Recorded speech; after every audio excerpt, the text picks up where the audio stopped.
โอเคเฮามาเริ่มกันเลยเนาะนี่เฮียนมี6 คนเนาะ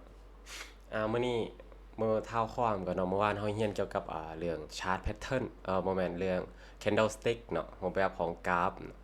ทุกคนก็น่าจะเข้าใจกันไปแล้วเนาะรูปแบบของกราฟที่มักเกิดซ้ำๆในตลาดมีหยังแน่เนาะส่วนโดยส่วนตัวก็ครับจะก็เอาตัวอย่างที่มันที่เฮาได้ใช้เนาะมาให้ทุกคนก็คือมี4ตัวเนาะมีโดจิเนาะฮาร์โมนิกแฮมเมอร์แล้วก็อืม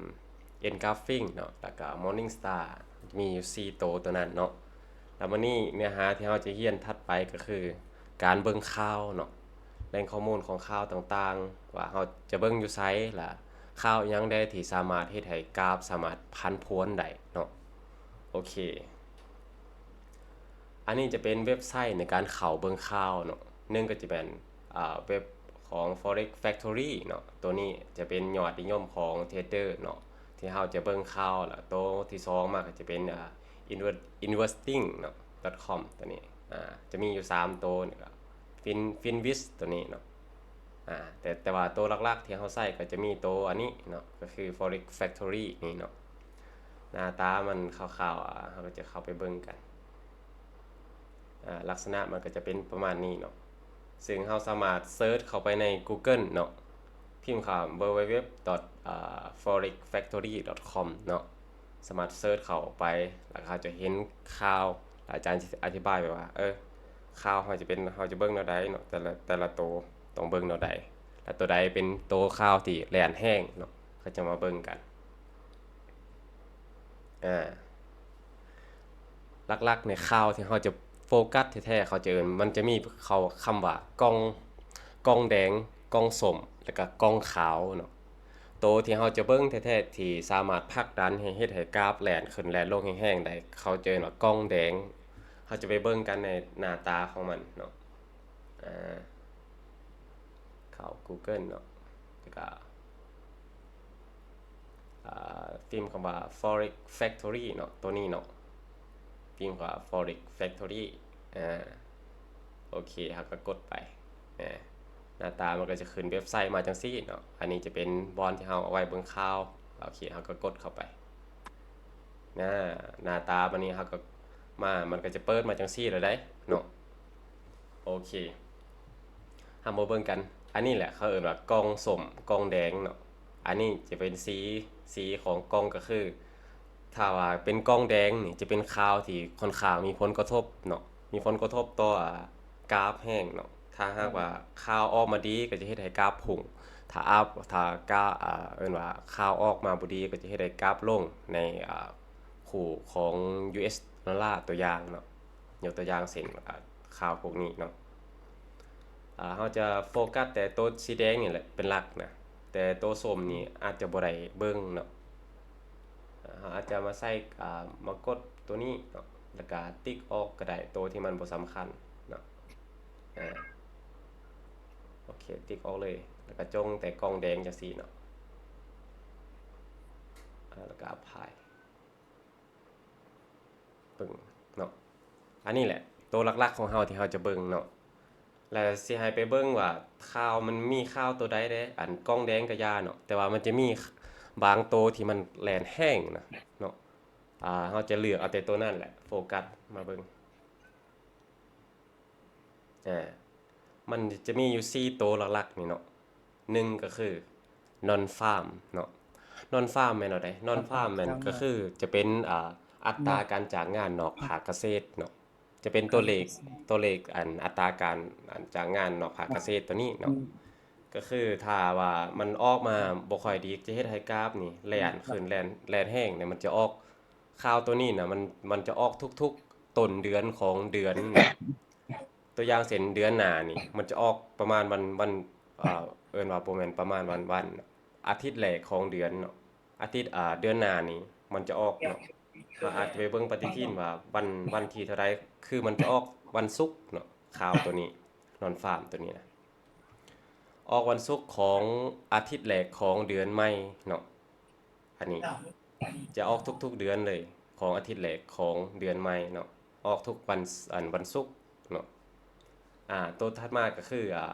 CPI เนาะตัวนี้ก็ดูเดือดเนาะคือว่าดัชนีราคาผู้บริโภคเนาะความหมายของมัน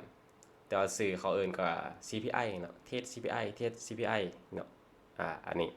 ตัวนี้ก็แห้งอืมแลนก็เฮ็ดให้ถ้าประกาศข่าวออกมาเนาะกราฟก็จะมีการสวิงแลนขึ้นแรงลงเป็นแท่งยาวแล้วขึ้นแห้งๆอันนี้แหละผลกระทบของข่าวเนาะต่อมาก็คือPPI เนาะดัชนีราคาผู้ผลิตเนาะตัวนี้ตัวนี้ก็แลนแห้งคือกันเนาะตัวถัดไปก็คือ OF FOMC เนาะนโยบายการเงินของธนาคารกลางสหรัฐเนาะตัวนี้ค่อนข้างว่าเอิ้นว่าสามารถกำหนดทิศทางของกราฟทิศทางของเทรนด์ได้เลยเลยอันข่าวตัวนี้ประกาศออกมานะเพราะว่าให้เขาให้ทุกคนเข้าใจว่าอ่ามหาอำนาจของโลกก็คือไผก็คือสหรัฐเนาะสหรัฐแล้วบัดนี้ผู้ที่คุมเกมก็คือผู้คุมเงินเนาะคุมเงินที่เอิ้นว่าคุมเงินก็คือธนาคารกลางของสหรัฐอันนี้แหละจะเป็นโตวที่เป็นเจ้าใหญ่ในการเล่นเป็นตัวสุดท้ายเนาะ FOMC เนาะจะเป็นเขาเอิ้นว่าผู้เล่นหลักในตลาดก็คือเป็นเจ้ามือเขาเอิ้นว่าเจ้ามือเป็นว่านตัวใหญ่ที่สุดเนาะในตลาดก็คือธนาคารกลางของสหรัฐเป็นตัวคุมเกมของเอิ้นสกุลเงิน US เนาะ US ดอลลาร์ USD ตัวนี้แหละพวกนี้แหละก็คือเราจะเห็นในคลิปเนาะเขาเอิ้นว่าผู้เอาเฒ่าแน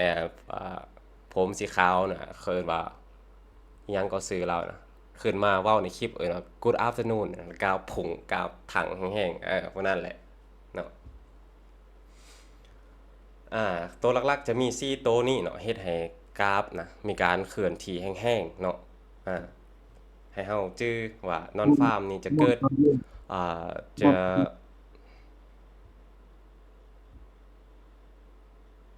นอนฟาร์มนี่จะเกิดทุกๆ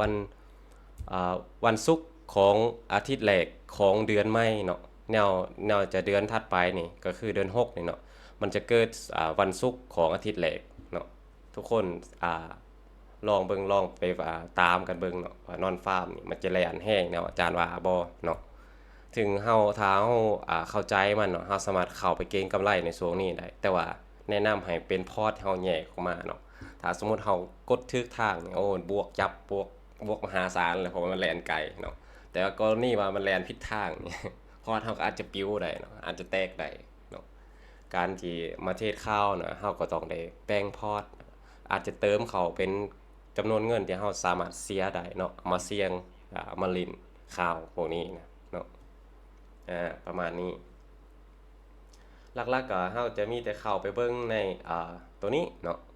เท่าความอีกก็คือการเข้าใน Google เนาะแล้วก็พิมพ์คำว่า Forex Factory เนาะอ่ากดเข้าไปเนาะแล้วแต่ว่าเฮาก็จะเบิ่งแต่โฟกัสแต่ตัวแดงๆนี่แหละถ้าเฮาเทรดคู่ที่มี US เนาะยกตัวอย่างว่าคู่ทองที่เฮาเทรดมักเทรดนี่คือ XAU USD เนาะสิ่งที่เฮาต้องเบิ่งก็คือนี่ตัวนี้เนาะ US USD ตัวนี้แหละเนาะเวลามันจะมาน่ะก็7:30เนาะอันนี้ก็จะเป็นเอิ้นว่าข่าวเล็กน้อยเนาะอาจจะบ่ได้เฮ็ดให้กราฟแล่นปานใดเนาะถึงจะเป็นกองแดงก็ย่านะแต่ว่าตัวที่สำคัญหลักๆก็คือจะมี4ตัวนั้นเนาะอ่าเดี๋ยวสิให้เบิ่งว่าเวลาที่กราฟมันแล่นช่วงมันเป็นข่าวสิประมาณใดเวลาที่มันเกิดข่าวมันจะเกิดเป็นแท่งจังซี่เนาะเป็นแบบนี้แหละ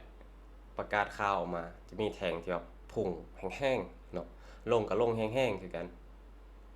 พวกนี้จะเอิ้นว่าเป็นแท่งของข่าวหมดอ่าแท่งพวกนี้เนาะ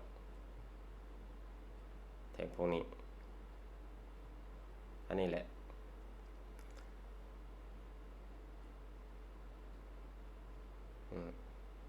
แท่งพวกนี้อันนี้จะเอิ้นว่าเป็นเฮาต้องได้โฟกัสเนาะถ้าเฮา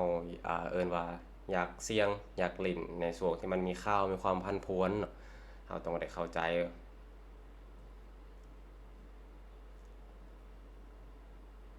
ตัวนี้ ตัวนี้ก็จะมาแนะนำข่าวๆก็คือการเบิ่งข่าวเนาะแต่ตัวข่าวที่สำคัญก็จะมีประมาณนี้เนาะแต่ว่าจะเสริมเนื้อหาก็คือมื้อนี้เราจะเรียนเรื่องการ add indicator เนาะแล้วก็จะเสริมไปอีกเติมนิดนึงแล้วจะพาทุกคนลองไปทดสอบระบบกันเนาะว่าเราจะออกแบบระบบเทสแนวใดเนาะเฮ็ดแนวนั้นแนวนี้เราก็มีตัวใดมาประกอบเพื่อจะเป็นระบบเทสหนึ่งที่เราต้องได้ใช้กับมันเนาะ อาจารย์จะออกแบบระบบคร่าวๆแล้วยกตัวอย่างให้ซื่อว่าเราต้องเบิ่งแนวใดเราต้องมีตัวใดอะไรมาประกอบเนาะเพื่อให้มันเป็นสิ่งที่เราเอิ้นว่าระบบเทสเนาะอันนี้จะเสริมให้ทุกคนเนาะเพราะว่ามื้อนี้เนื้อหามันก็ค่อนข้างน้อยเนาะว่าเบิ่งแต่ข่าวแนะนำเรื่องข่าวซื่อๆมันก็บ่ได้มีอิหยังเนาะก็เจออาจารย์ตัวเป็นตัวเป็นไฟล์นะอาจารย์ไปเบิ่งให้ใส่ก่อนไฟล์ขาวไฟล์สีแดงๆอาจารย์สอนเริ่มต้นเราเข้าไปในGoogle เนาะแล้วก็พิมพ์คำว่า Forex Factory เนาะตัวนี้ ได้น่ะอ๋อแล้วก็กดเข้าไปแล้วก็มันก็จะมี forex factory ตัวนี้เนาะ .com ตัวนี้แล้วก็เข้าไปกดเข้าไปแล้วก็เราก็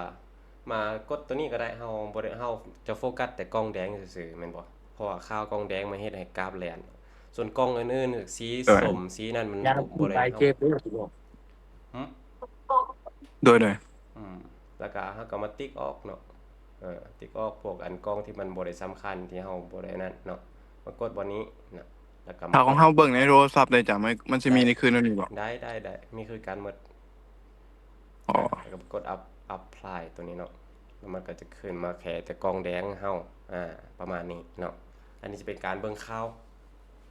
เดี๋ยวเฮาเทศไปจักหน่อยเฮาจะเข้าใจเองแหละว่ามันก็บ่ได้ยากอิหยังดอกการเบิ่งข่าวเนาะมีแต่ว่าเฮาจะเบิ่งเทคนิคแนวใดจับแนวใดเพื่อให้เฮาเดาทิศทางของมันนะว่าข่าวมันจะสอดคล้องกับเทคนิคเฮาบ่เนาะว่าเป็นแนวใดมันมีโอกาสจะขึ้นจะลงตามที่ระบบเฮาจะเทรดอันนั้นจะสำคัญกว่าเนาะตัวนี้มันเป็น simple เป็นเรื่องง่ายๆเนาะเฮาสามารถกดเข้าเบิ่งในลิงก์ในเว็บประมาณนี้ลาบัดนี้มาสิพาทุกคนมาเรื่องการเสริมอินดิเคเตอร์เนาะตัวอินดิเคเตอร์เฮาก็คือจะมีตัวนี้เนาะอันนี้จะเป็นบอนที่เขาเรียกว่าเสริมอินดิเคเตอร์นะเฮาสามารถกดเข้าไปปึ้งเนาะแล้วมันก็จะมีอินดิเคเตอร์หลายตัวที่เฮาเลือกใช้เนาะเฮาอาจจะไปเจอใน TikTok ว่าเขาเจ้าใช้ตัวใดเนาะมันจะมีสื่อแล้วก็เฮาก็เอาชื่อสื่อตัวนั้นมาเซิร์ชเข้ามาค้นหาเนาะตัวอย่างอาจารย์จะใช้คำว่าEMA ตัวอย่างเนาะ EMA EMA มันก็จะออกมาเนาะมันจะออกตัวที่มันเป็นสื่อเต็มของมันคือ moving average exponential เนาะถ้าเกิดอัดกดไปเนาะมันก็จะเพิ่มเส้นให้มานี่อันนี้จะเป็นเส้นอินดิเคเตอร์เนาะซึ่งว่าตัวนี้เราสามารถใช้ได้ประกอบกับระบบเทรดเฮาได้มื้ออื่นนี่อาจารย์ตุ๋ยเนาะเราจะมาแจกเครื่องมือให้เบิ่งคร่าวๆก็ได้อ่ามันจะมีโตวที่สามารถซี้จุดเข้าจุดขายให้เฮาได้เนาะยกตัวอย่างมันจะเป็นเครื่องมือเนาะถ้าว่ากราฟลงต่ำกว่าลายน้ำตัวนี้เนาะหากว่ามีสัญญาณเซลล์จังซี่เนี่ยเราสามารถกดเซลล์ลงได้ก็ปั๊บเนาะเก็บกำไรไปเนาะเก็บสั้นมีสัญญาณเซลล์แต่ว่าเราอาจจะต้องได้ไปทดสอบว่ามันใช้แนวใดเนาะเราก็ต้องได้ไปฝึกนั่นแหละแต่ก็บ่ได้ยากหรอกมันเป็นระบบเนาะเราต้องทำความเข้าใจให้มันเข้าใจละเอียดเราจึงสามารถใช้งานได้ดีนะมื้ออื่นอาจารย์เราก็จะมาแจกตัวนี้แหละแจกเครื่องมือแบบนี้ให้ทุกคนเนาะสำหรับคนที่สนใจในการเทรดแต่ว่ามื้อนี้อาจารย์สิแนะนำเรื่องการ add indicator เนาะอันนี้จะเป็น2เฮา add เนาะเราสามารถเพิ่มได้ว่าแต่ละตัวที่เฮาสนใจที่เฮาอยากเอามาใช้เนาะมีตัวใดแด่ตัวอย่างเส้นสโตนี่เนาะตัวนี้หลายคนก็อาจจะเห็นคุ้นๆหน้าคุ้นตากันอยู่ว่าเห็นเขาเจ้าใช้เนาะเราก็สามารถแอดมาแล้วก็ทำความเข้าใจกันมาลองใส่กันตัวนี้จะเป็นบอลที่เราเพิ่มอินดิเคเตอร์เนาะโอเคประมาณนี้ให้ทุกคนจื้อว่าโอเคเราอยากทดสอบ อินดิเคเตอร์ตัวใดเนาะแล้วก็สามารถแอดเข้ามาได้เหมือนค้นหาบนนี้แหละซึ่งถัดไปเนื้อหาถัดไปก็คือเราจะมาลองทดสอบระบบกันเนาะว่าอาจารย์เราออกแบบระบบให้เบิ่งได้ว่าเราต้องเฮ็ดตัวใดตัวอย่างเนาะ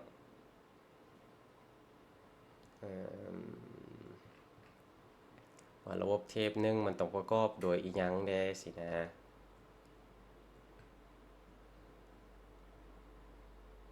ปั๊บโอเคอันนี้จะเป็นเนื้อหาเสริมให้เนาะเพราะมื้อนี้ค่อนข้างว่าเป็นเนื้อหาที่มันค่อนข้างว่าสั้นเนาะก็เลยว่าอยากเสริมเนื้อหาให้ทุกคนเพื่อว่าอาจจะเอาไปต่อยอดไปประยุกต์เนาะใช่อืมปั๊บโอเคอันนี้จะเป็นตัวอย่างการย้อนกราฟเนาะว่าเฮาจะลองเคินว่า back trace เบิ่งเนาะโอเคตอนนี้อาจารย์มาอยู่ในขู่ USD JPY เนาะ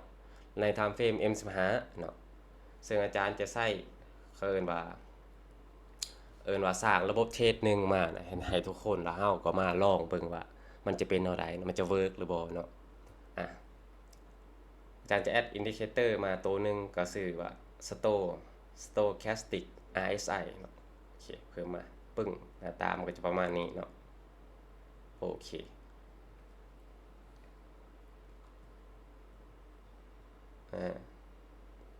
เฮามาลองทดสอบระบบไปนำกันเนาะมาสร้างเหตุผลในการเข้าก่อนเนาะหนึ่งก็คือเหตุผลที่หนึ่งเราจะใช้ในการเข้าออเดอร์ก็คือหนึ่งเรื่องเทรนเนาะเรื่องเทรนหากว่ากรณีถ้ามันเป็นขาขึ้นเนาะเราจะโฟกัสแต่หน้าบ่ายอย่างเดียวเราจะบ่เซลล์เนาะหากว่ามันเป็นกรณีฟังเป็นขาลงเราก็จะเซลล์อย่างเดียวเนาะตัวที่เราจะใช้มาเบิ่งเทรนก็คือเพิ่มตัวEMA เนาะปึ้มโอเค EMA เนี่ยเราสามารถปรับเขาเรียกว่าจำนวนเหมือนจำนวนว่าเราสามารถเพิ่มความยาวของมันก็คือมันจะนับจำนวนแท่งเนาะแท่ง1แท่ง2นี่1 2 3 4 5 6 7นี่มาว่าความยาวเราสามารถเพิ่มหรือว่าลดได้นะอาจารย์ในกรณีนี้อาจารย์จะใช้คำเส้น1ห้อยเนาะปึ้งอ่าเป็นตัวกำหนดเทรนเนาะตัวนี้จะอธิบายว่ากรณีว่าราคานี่นะหากอยู่ต่ำกว่าเส้นตัวนี้เนาะเราจะลิ้นหน้าเซลล์เนาะอันนี้เราจะใส่เป็นตัวกำหนดเทรนถ้าหากว่ากรณีนะราคาขึ้นเหนือตัวนี้เนาะยืนเหนือตัวเส้นตัวนี้เนาะเราจะโฟกัสบายอันนี้จะเป็นเหตุผลตัวอย่างเนาะอันนี้เราจะได้เรื่องเทรนมาแล้วเรื่องหนึงเนาะตัวที่สองเหตุผลที่สองที่เราจะเข้าออเดอร์เนาะถ้าหากว่ากรณีเราจะหากว่าราคากราฟนี่นะยืนเหนือตัว EMA ตัวนี้เนาะแล้วเราจะโฟกัสลิ้นหน้าบ่ายโดยการที่เราจะเบิ่งเส้นตัวนี้บัดนี้เส้นตัวนี้เนาะถ้าหากว่าราคาเส้นตัวนี้นะลงมาต่ำนะแล้วก็มีการตัดกันของเส้น2เส้นตัวนี้เนาะอันนี้จะเป็นเหตุผลที่2ในการเข้าซื้อเนาะโอเคแล้วเหตุผลที่3เนาะก็คือเข้าเงื่อนไขที่เราเรียนเมื่อวานเนาะก็คือเรื่อง candlestick รูปแบบของกราฟเนาะถ้าหากว่ามันเกิดแท่ง PA แท่ง price action เราเรียนเมื่อวานมี4ตัวที่ตัวนั้นเนาะเราจะทำการเป็นเหตุผลที่3ในการเข้าออเดอร์จุดนั้นเนาะโอเคพอเข้าใจบ่แล้วแล้วอาจารย์สิลองลั่นไปให้เบิ่งล่ะทุกคนจะเข้าใจเองเนาะรู้สึกว่าค่อนข้างว่าอาจจะเส้นหนึ่งห้อยลองปรับไปเป็นห้อย50ลองเบิ่งมันอาจจะเสถียรกว่าและแข็งกว่าลองกันปั๊บอืมเอาหนึ่งห้อยดีกว่าปั๊บ เอาใส่เส้น EB10ก็ได้นะอาจารย์โอ้ มันค่อนข้างว่าแรงอันนั้นโพดโอเค มาเรามาลองแบ็กเทสระบบกันเนาะอ่าก็คืออันอ่าว่าเท่าความอีกเทื่อหนึงเหตุผลของเฮาก็คือ1เฮาต้องเบิ่งเทรนด์เนาะ2เฮาจะมาเบิ่งสัญญาณของสโตตัวนี้เนาะก็คือต้องมีการลงมาต่ำฮอดบริเวณนี้แล้วมีการตัดของ2เส้นอันนี้เนาะอันนี้จะเป็นเหตุผลที่2และเหตุผลที่3มาก็คือต้องเกิดเป็นแท่งรูปแบบของกราฟเนาะ4ตัว5ตัวที่เฮาเรียนเมื่อวานนั้นเนาะจะเป็นเหตุผลที่3ในการเข้าออเดอร์ โดยการใส่ความเสี่ยงคือ1ต่อ2ก็คือเฮาเสี่ยง10เนาะเพื่อหวังกำไร20อันนี้จะเป็นระบบเทรดที่ยกตัวอย่างมาเนาะลองเบิ่งว่ามันจะเป็นแนวใดอืมลองเอาตัวนี้ไปใส่จุดใดดีปั๊บโอเคอาจารย์อันนี้กรามหนึ่งอาจารย์อันนี้จะเป็นกราฟของUSD JPY เนาะคู่เงินคู่เงินเยน อาจารย์เทรดในเอ็มทีหาเลยบ่หรือว่าตัวอื่นตัวนี้จะเบิ่งในTradingView เนาะTrading View เป็นแอปนั่นแหละอาจารย์คนในมวยจะเป็นแอปในการวิเคราะห์กราฟเนาะจะมีเครื่องมือต่างๆในการใช้งานอ๋ออันนี้มันเป็นเฉพาะวิเคราะห์แต่ว่าไม่ได้เทรดหรอแม่นเฮาจะใช้ตัวนี้แหละวิเคราะห์แล้วไปเข้าออร์เดอร์ใน MT5 มันจะง่ายกว่าเนาะอืมโดยระบบเทรดมันก็จะมีแพ้มีชนะไปแต่ว่าผลสุดท้ายมามันต้องออกเป็นบวกเนาะก็คือเวลาเฮาเข้าออร์เดอร์น่ะมันจะมีไม้ที่เฮาแพ้อยู่เฮาแพ้1แม่นบ่แต่ถ้าเฮาได้2นะมันจะมาคัฟเวอร์กันเนาะน่าจะเข้าใจเรื่องคัฟเวอร์แม่นบ่เฮาได้1เนาะแต่เฮาเสีย1แต่เฮาได้2นะอันนี้มันจะสามารถบาลานซ์กันได้เนาะคัฟเวอร์ในสิ่งที่เฮาเสียไปได้ อันนี้จะเอิ้นว่าระบบเทรดที่ดีมันต้องเป็นแบบนี้เนาะมาเบิ่งกันเซาแบคเทียระบบอาจารย์มาเลยโอเคลองเนาะมาเบิ่งสิลองแบ็กเทรดให้เบิ่งอ่ายกตัวอย่างซื่อๆเนาะอันนี้ก็อาจจะบ่ได้100%เด้ทุกคนเราต้องอาศัยเรื่องหลายๆอย่างโอ้มาสังเกตเนาะ1เหตุผลที่เราจะเข้าแท่งนี้นะก็คืออ่า ราคานี้ยืนเหนือของเส้นตัวนี้เนาะ EMA ตัวนี้เนาะบ่งบอกให้เรารู้ว่าราคากำลังเป็นเทรนขาขึ้นเนาะอ่าสองมาเหตุผลที่สองมาราคาลงมาต่ำกว่ากรอบสีฟ้านี่เนาะแล้วก็มีการตัดกันของ E อัน2เส้นตัวนี้ EMA ตัวนี้เนาะและ3มาก็เกิดเป็นแท่งยาวตัวนี้เนาะก็คือแท่ง price action ที่เราเรียนเมื่อวานคือแท่งengulfing เนาะอ่า จึงเป็นเหตุผลที่เราจะลองเข้าออเดอร์จุดนี้เนาะพอดีจบแทงอันเขียวตัวนี้ปุ๊บเราจะกดเข้าออเดอร์จุดนี้แล้วก็วาง SL ที่กล่องแทงเทียนตัวนี้เนาะแล้วก็เอาที่RR ที่ความเสี่ยงต่อผลตอบแทนที่1ต่อ2เฮ็ดวนเวียนไปจังซี่เนาะแพ้ก็ย่ามันแต่ว่าเฮาลองเฮ็ดประมาณเดี๋ยวเฮาลองเฮ็ดประมาณอ่า20ตัวลองเบิ่งเนาะว่ามันจะเป็นอันใด ล่ะระบบเราจะเป็นอะไรสามารถสร้างกำไรได้หรือบ่เนาะว่าจังได๋ประเดิมไม่แดกทีพีหรือบ่ทีพีเรียบร้อยเนาะเกือบ SL เนาะแต่ว่าผลรวมก็ได้ทีพีมาเนาะตอนนี้เราได้1ต่อ2คือเราบวกมาแล้ว2%เนาะโอเคถือว่าอาจารย์นาบ่เสียเนาะก็คือบ่ SL นี่ไม่เละโอเคเราจะหาไปต่อ อาจารย์บายว่ะอาจารย์ซื้อว่ะแม่นล่ะเด้ตัวนี้จะเป็นการเข้าซื้อเนาะตัวนี้ก็จะเป็นการเข้าบ้านเข้าขายเนาะอาจจะเบิ่งกล้องแดงๆนี่แหละถ้าราคาลงมาต่ำตัวกรอบมันตัวมันรุมนี่สิหยุดก็คือหยุดอัตโนมัติใช่ป่ะแม่นเขาจะคาดทุนอยู่จุดนี้เนาะจุดนี้เอาละจะเป็นจุดเฮาคันสมเข้ามุติมันสุดสีเขียวมันก็สิหยุดอัตโนมัติคือกันแม่นอันนี้แต่คือระยะหาได้กำไรเนาะอันนี้คือระยะขาดทุนเนาะตัวแดงอ๋อมันนี่คือระยะขาเวลาดทุน เราเทรดในMC หาก็เป็นอันนี้ว่ะอาจจะบ่แม่นแนวนี้เนาะอันนี้จะเป็นเครื่องมือในการวัดความเสี่ยงต่อผลตอบแทนซื่อๆเนาะแต่ แต่ว่าในการเข้าที่ MT5 เนาะเราจะมีจุด SL เส้น SL แล้วเส้นจุดที่เราเข้าแล้วก็เส้น TP เนาะมันจะมี3เส้นก็คือ3เส้นตัวนี้แหละ1จุด SL ก็จุดนี้เนาะอันนี้ก็คือจุดเราเข้าเส้นที่2อันนี้ก็จุด TP เนาะเส้นที่3ประมาณนี้เข้าใจบ่เข้าใจเครื่องมือนี้บ่โอเคเนาะเคลียร์เนาะโอเค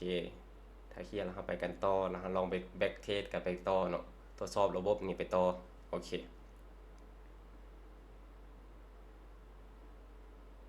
ปั๊บปั๊บปั๊บปั๊บราคาลงมาเนาะแต่ว่าตอนนี้กำลังมีการตัดแล้วครบตามเงื่อนไขยังเงื่อนไขที่นึงก็คือถ้าแทง PA เนาะแทง Price แทงรูปแบบกราฟที่เราเบิ่งเมื่อวานเราเรียนเมื่อวานมาเบิ่งกันปั๊บปึ๊บปึ๊บ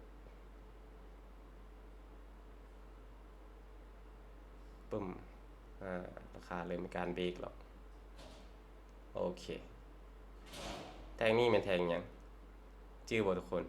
อันนี้คือ Morning Star เนาะโอเคแต่ว่าเกิดอยู่แต่ว่าเส้นอันนี้นะมันกลายไปไกลแล้วเนาะมันมีการตัดอยู่พี่แต่ว่าบ่เกิดแทง PA ให้เฮาเนาะแต่ว่ามาเกิดอยู่ที่ราคาที่เส้นตัวนี้มันขึ้นไปไกลแล้วอันนี้จะเป็นมันเกี่ยวกับบ่เข้าเงื่อนไขที่เฮาจะเข้าเนาะเงื่อนไขที่เฮาจะเข้าคือราคาถ่ายราคาลงมาเป็นแบบนี้เนาะตัดปุ๊บเกิดแทง PA แล้วเฮาจึงเข้าแบบนี้อันนี้จึงเป็นระบบเนาะเราก็ต้องเฮ็ดไปตามระบบแต่ทุกคนบ่แม่นว่าเขาจะเข้ามั่วแบบมันเกิดมาแต่สัญญาณ1สัญญาณ2บ่ครบเราก็อาจจะบ่ได้เข้าเนาะก็จะปล่อยไป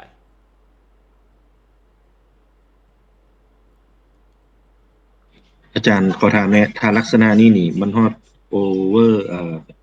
ตัวนี้เนี่ยเราสามารถบายขึ้นได้บ่ อะไรก็ คือมันเป็นลักษณะนี้เนาะมันฮอดลงมาส่วนมันลงมาแตะเส้นตัวนี้นะเราสามารถบายขึ้นได้บ่อ่าบ่แน่ใจคือกันเพราะว่าตอนนี้เฮากำลังทดสอบระบบตัวนี้เนาะอาจจะลองเบิ่งก็ได้เนาะอาจจะออกแบบระบบลองแล้วก็ลองไปแบ็กเทสลองเบิ่งเนาะเพราะว่าหรือว่ารอให้มันขึ้นไปรีเทสก่อนบ่อาจารย์หรือว่าจึงค่อยเข้ามาตามเช่นนี้แล้วขึ้นสึกจังซี่บ่หรือว่าแนวใดแม่นๆเพราะว่าเวลามันลงมาลงมาอ่าสัมผัสเส้นแล้วเนาะรีเทสเส้นแล้วเนาะแน่นอนว่าเราก็บ่แน่ว่ามันสิขึ้นหรือมันสิลงต่อนะเพราะว่ามันถ้าเป็นไปได้นี่เราควรจะให้มันขึ้นไปอีกก่อนบ่จึงเข้าเป็นแบบว่ารอสัญญาณบ่ายอีกบัดหนึงอะนะจึงเข้าแนะนำให้รอให้เกิดเป็นแท่ง PA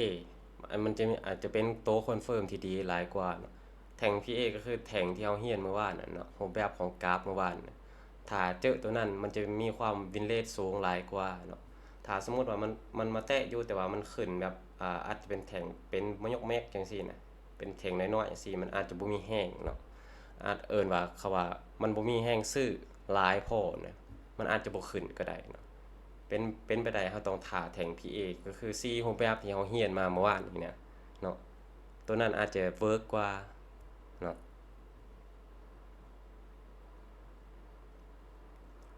โอเคมาเข้าระบบกันต่อ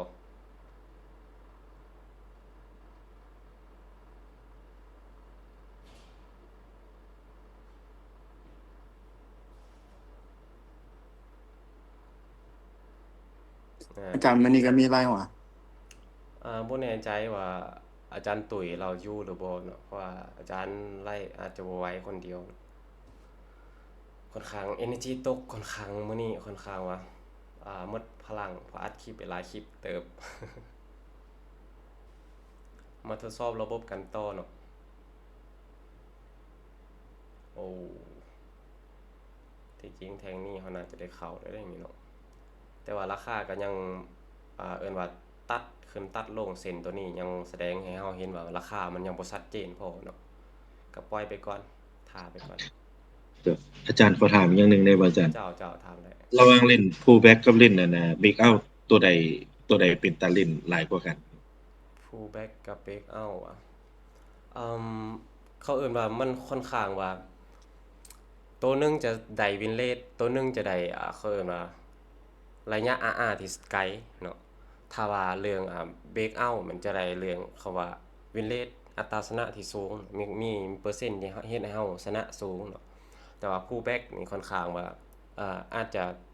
ต่ำกว่าหน่อยนึงเรื่องอัตราชนะแต่ว่าได้ระยะ RR ที่ค่อนข้างสูงเนาะระ โด ยะ ย RR ก็คือผลกำไรของเฮาน่ะมันจะได้ระยะได้สูงได้ไกลกว่านะประมาณนี้เนาะ แสดงว่าเล่นผู้แบ็กนี่มีความเสี่ยงที่ถูกลากหลายกว่า อ่า เบรกเอาท์มัน โดยแม่นละแต่ว่าเบรกเอาท์นี่ระยะ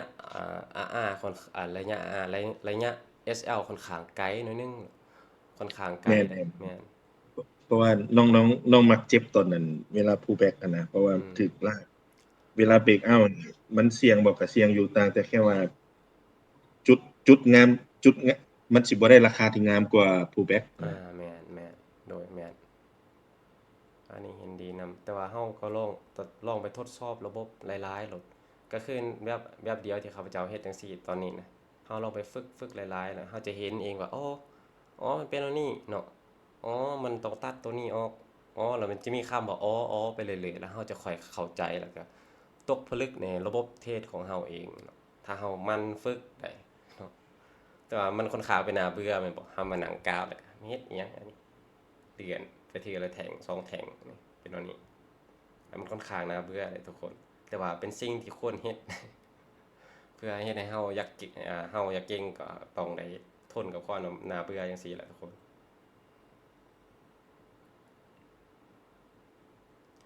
เฮาจะสังเกตว่าราคาเริ่มเนาะเริ่มอยู่ต่ำกว่า EMA นี้เนาะเฮาจะมาเบิ่งให้มันชัดเจนนิดนึงว่ามันโอเคถ้าว่ามันมีสัญญาณในการเข้าเซลล์เฮาจะเซลล์เนาะ เนี่ยราคาค่อนข้างว่าเลี่ยนไปเลี่ยนมาในเส้นตัวนี้นะแสดงให้เฮาบ่งบอกว่าตลาดนี่นะกำลังไซด์เวย์เนาะถ้าว่าเส้นราคากราฟนี่ตัด EMA ไปมาไปขึ้นลงจังซี่นะแสดงว่ามันกำลังไซด์เวย์ออกค้างเนาะอยู่ในช่วงสภาวะของตลาดไซด์เวย์บ่ควรลิ้นปานใด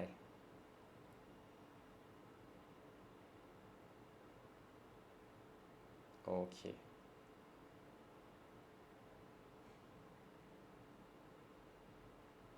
ปั๊บ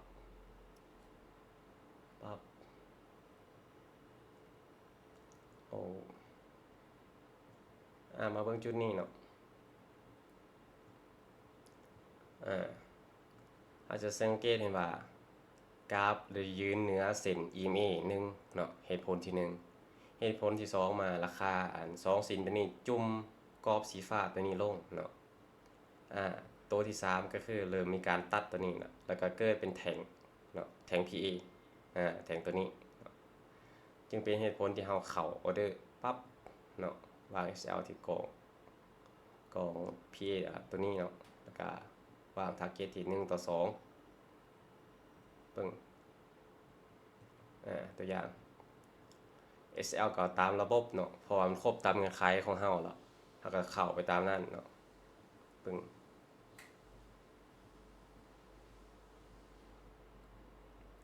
SL ไปเนาะแม่นนี้เนาะโอเค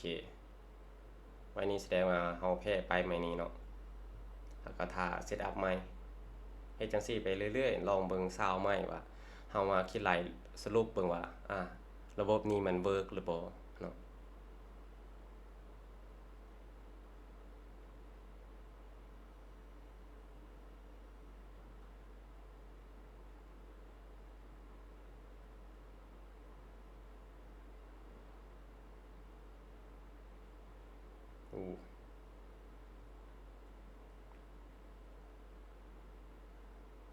เส้นตัวนี้ตัดที่แทงตัวนี้เนาะแสดงว่าตัวนี้บ่เวิร์กก็ข้ามไปก่อน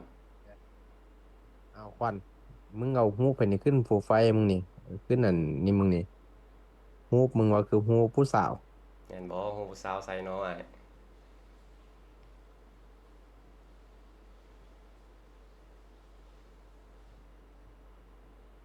โอเคเริ่มมาละลองเบิ่งว่ามันสิเกิดแทงจังได๋โอ้มาละโอเคก็คือกราฟของเฮาได้ยืนเหนือเนาะ EMA 1เนาะก็จะเป็นเหตุผล3เหตุผลที่เฮาตั้งเอาไว้เนาะตามระบบของเฮาเ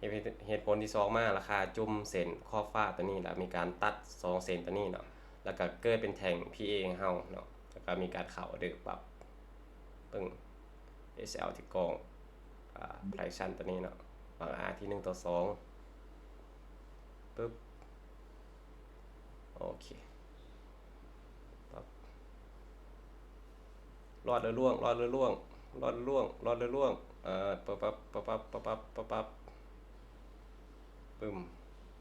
เอื้อบ๊ายบายSL ไปเนาะ โอ้แพ้2ไม้แล้วได้นี่เริ่มใจบ่ดีแล้วมันบ่ ทดลองไปเรื่อยๆเนาะมันอาจจะมันยัง2-3ไม้นี่อาจจะยังบ่บอกอีหยังบ่ได้เทื่อมันต้อง20ไม้ขึ้นไปเนาะจะเอิ้นว่าระบบเทสการเทสแบบสะสมเนาะบ่แม่นว่าวัดแต่ไม้1 2ไม้แล้วเฮาจะตัดสินใจเลยว่าระบบนี้มันใช้บ่ได้บ่แม่นเนาะ เทสแพ้10ชนะ10เฮาก็ชนะแล้วนะ แม่ เก็บตามระบบ แม่น คนที่พี่ได้แล้วชนะบ่แม่นเสมอแล้วเฮาชนะได้เชื่อ10ชนะ10 แม่นแล้วปึ๊บโอ้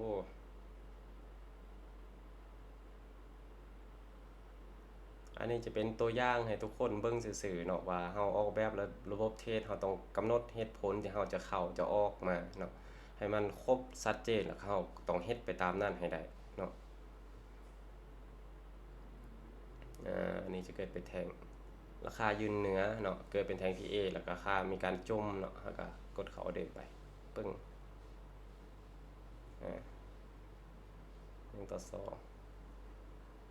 ปั๊บโอ้สิบ่ได้ซัมบ่สาวใหม่นี่คือรู้สึกว่าหิวข้าวแล้วเว้ย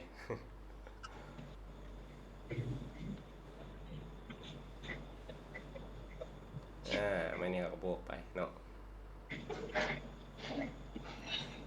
ลองไปเรื่อยๆไปไวๆโดดปานนี้นะปึ๊บโอเคบายดี เฮา โดย เวลาเฮาเทสเนี่ย โดย เฮาบ่จำเป็นจับจุดแต่อันเส้น EMA ได้ว่าเฮาเบิ่งนั่นพวกเทียนเป็นหลักก่อนแล้วก็มาเบิ่งพวกไส้เทียน โดยได้เนาะมันบ่มีอิหยังแบบเคิ้นว่าบ่มีวิธีการใดมัน 100% เนาะแล้วแต่วิธีการที่เราสามารถพลิกแพลงประยุกต์เพื่อให้เข้ากับโตวเราโตววิธีการเราเทศเนาะโอเคเราจะบ่เบิ่งตัวใดก็อย่าแต่ว่าให้มันครบก็คือเบิ่งเอาตัวใดมาเบิ่งเรื่องเทศเนาะตัวที่2เอาตัวใดมาเบิ่งการคอนเฟิร์มเนาะตัวที่3เอาตัวใดมาเบิ่งแห้งของกราฟเนาะเนี่ยมันก็จะมีเหตุผลที่เรามาเบิ่งแต่และมันก็มีหลายตัวที่เราสามารถเลือกเอามาใช้เนาะบางคนอาจจะใช้กราฟเป้าเนาะโดยการเบิ่งการเสียงของสร้างให้โลอิหยังต่างๆอันนั้นก็เป็นวิธีการต่างๆที่เราสามารถไปฝึกเพื่อให้มันเข้ากับตัวเราเนาะเราบ่สามารถเอาตัวนี้เป็นหลักได้มันบ่แม่นนะให้คิดซะว่าการเทศเป็นศิลปะอย่างหนึ่งเนาะที่เราสามารถปรุงแต่งได้เนาะคือกับการแต่งอาหารให้แนวใดให้มันแซ่บให้มันเข้ากับตัวเรามักหลายที่สุดอันนั้นล่ะคือการออกแบบระบบเทศเนาะประมาณนี้ ว่าตอนนี้ก็เทสมาหลายระบบละตอนนี้เลือกระบบที่ใช้ได้ดีกับหมู่กำลังแบบเทสอยู่ ดีโอ้คักเนาะคันว่าเบิกก็เกิดว่าคลิกซ้ายคลิกขวามาหาเด้เนาะ เวลามันเขาจะกดเข้าออเดอร์มันมีวิธีเบิ่งมันเด้ ลองมาหลายแบบจือเล็กๆน้อยๆแล้วก็เอาความรู้อาจารย์เรียนมื้อนั้นนี่ ดี มันดี โดยโอ้ถือว่าในนี้แหละเราสิเป็นคนที่เคิ้นว่าในพัฒนาในการเทศเราก็ต้องเฮ็ดจังซี่แหละมันขยันฝึกซ้อมไปเรื่อยๆเนาะหาให้ได้ว่าเราผิดพลาดตัวนี้เราต้องได้เพิ่มตัวนี้ต้องตัดตัวนี้ออกต้องเอาตัวนั้นมาใส่เนาะมันก็คือการเป็นศิลปะอย่างหนึงในการเทศเราฟิกแพงเอาเนาะมีคำถามอื่นอีกบ่เนาะคนอื่นเป็นแนวใดมื้อนี้เอาเข้ามันจะคนโอ้15คนเนาะปรึกษาหลังไมค์ได้บ่ได้เจ้าสามารถทักหาได้ สบายดีอาจารย์ โดยสบายดี โดยคือน้องเองเนาะกะกำลังตามหาระบบนี่แหละแต่ว่ากะ ก็ทดสอบไปหลายๆอย่างก็จะเป็นคืออาจารย์เว้าเลยเนาะว่า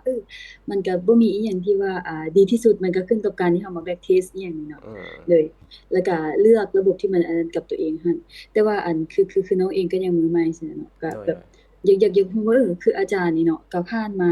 ระบบใดแน่แล้วปัจจุบันนี้อาจารย์ยึดที่ระบบหรือว่าหลักการตัวใดอาจารย์ให้ความสำคัญกับระบบตัวใดตื่นบ่สิได้อืเพราะว่ามรู้สึกว่าอยาก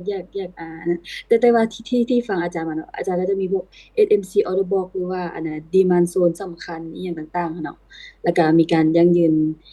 เบิ่งพวกตาม trend เนาะตามอาจารย์นะโดยอาจารย์ได้มีการลิ้นส่วนเห็นบ่แล้วก็ต่อไปก็จะเป็นคำถามที่ว่าข้าวกับเทคนิคหั้นน่ะกรณีมันบ่สอดคล้องกับปานใดหรือว่าข้าวเนี่ยอาจารย์ให้ความสำคัญจากเปอร์เซ็นต์และเทคนิคจากเปอร์เซ็นต์อิหยังประมาณนี้นั่นน่ะ โอ้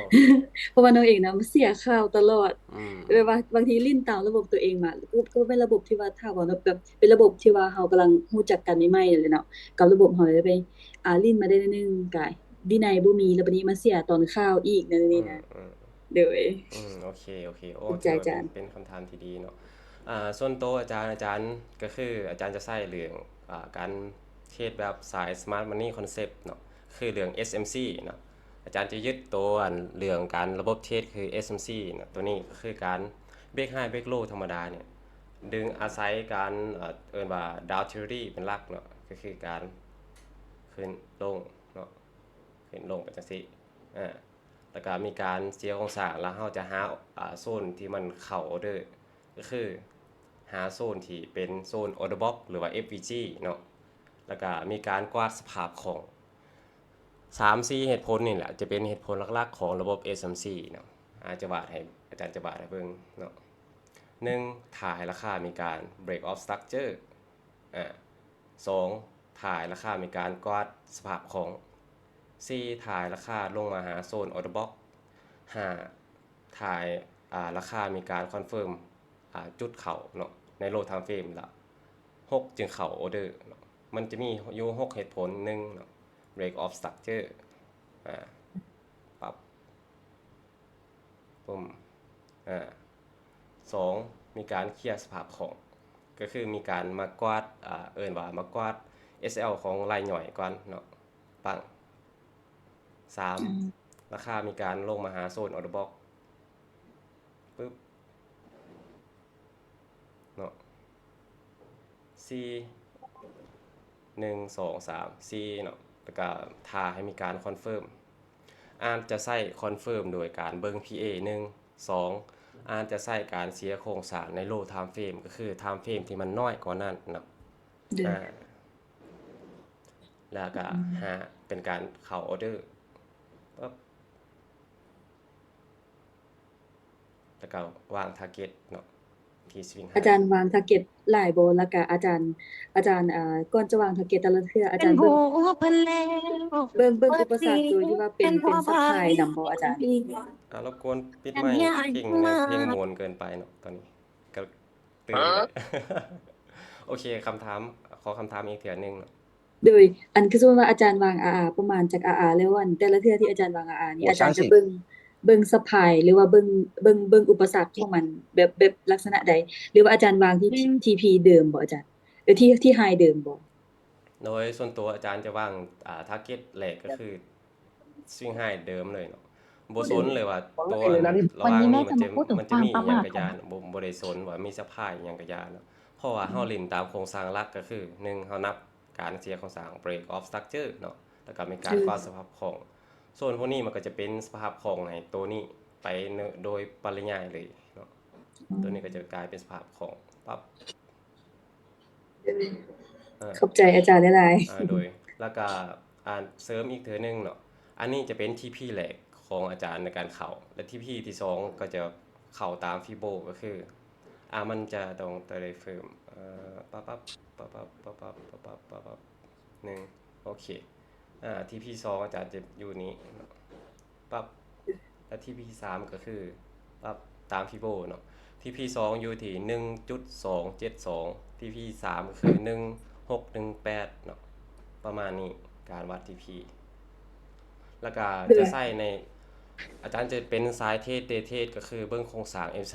M15 เป็นหลักเนาะแล้วเขาเทรดที่ M1 อันนี้จะเป็นวิธีการจะเป็น เออ อันนี้จะเป็นระบบเทสที่อาจารย์ใช้ปกติเนาะและเข้าไปที่คำถาม2ว่ากรณีว่าระบบเทสของเฮาเนาะรูปแบบกราฟแล้วมันบ่สอดคล้องกับข่าวเนาะตัวนี้เฮาจะ tree ปั๊บ share screen ให้ความสำคัญอันข่าวประมาณ20%ซื่อๆเนาะบ่ได้เบิ่งซ้ำมีแต่ว่าโอเคมันมื้อใดมันมีข่าวใหญ่ก็คือ4ข่าวที่อาจารย์ยกมามื้อแรกตอนแรกเนาะเราจะได้เบิ่งเนาะบางครั้งก็อาจจะได้หลีกเลี่ยงเนาะส่วนตัวจะบ่ได้เทรดข่าวอิหยังประมาณนั้นเนาะเพราะว่าเราบ่สามารถคาดเดาว่ามันจะขึ้นจะลงแรงๆนะเวลามันแล่นข่าวเนาะจะเห็นว่ามีการสวัสดเนาะ เราหลีกเลี่ยงได้เราก็อาจจะหลีกเลี่ยงเนาะในการเทรดพอร์ตที่มันค่อนข้างใหญ่